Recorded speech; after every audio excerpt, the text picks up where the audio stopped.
impormasyon kanina ha, di lang natin tiyak, ito ay updated pa sa ngayon. Pero ang tansya ng narinig nating balita ay nasa 1.5 million ang bilang ng mga kababayan na natin na nandirito sa may bahagi ng Quirino Grandstand pa lamang rito.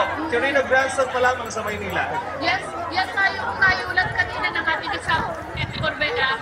For promotion ay ang Philippine National Police. At kung matatanong nyo, Jen, yung dami ng tao na ito na nakikita nyo sa aming likuran, may mga umiikot dyan na mga unit ng PSTAN para masiguro yung kaligtasan ng ating mga kababayan. May mga lumalapit sa ating kanina, Weng, yung mga nawawalang mga bata, ay kung pwede ho kayong lumapit kuno sa mga Scan International ho natin na nag-iikot-ikot para matulungan ho kayo na mahanap yung inyong mga mahal sa buhay. Yes, sa tama. Malalakas pa na nandito kasama ang kanilang mga mahal sa buhay.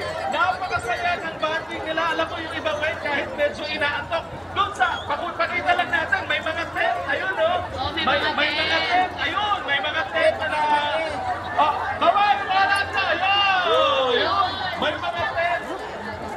Tapos, di ba, sabi mo nga, may mga bata at may mga senior. Yung po mga bata na pinahintulutang sumama dito, may consent ng kanilang mga magulang at pinayagan sila dahil kasama din nila yung kanilang mga guardian o kanilang mga magulang. Tama ka dyan. At ito pa, magandang balita ito, Weng, Jen Nelson, ha? Kung mapapansin ninyo, ang bahagi ng Quirino Grandstand, hindi masyadong magala. Wala kang masyadong makikitang kalat na mga basura sapagkat disiplinado ang mga kababayan natin nandito sa Quirino Grandstand. Ayun, meron na silang sarili nilang garbage bag. Ang daming fancy wedge dito, wala akong masabi. Masaya ang pakiramdam! O, isa! Heaven! Hooray! Ang masaya ang pakiramdam!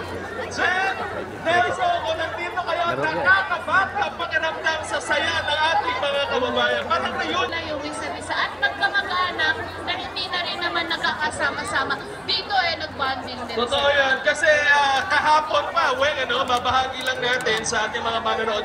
Kahapon, yung mga maagang nagpuntahan dito sa may bahagi ng Quirino Grandstand, pumasyal na dyan sa Rizal Park, pumasyal na dyan sa may Dolomite Beach, nag-ikot-ikot na sila dito sa bahagi ng Quirino Grandstand na masyal yung mga pagkamilya, nag-picnic, naglatag sila, at masaya.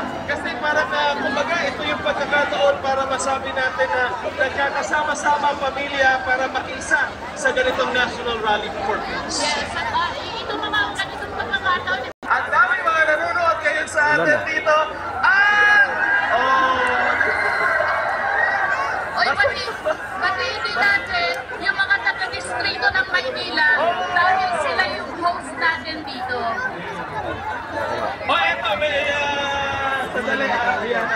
Eto ha, sa mga nagtatanong, wait, may natanggap tayo informasyon. Wow! Woo!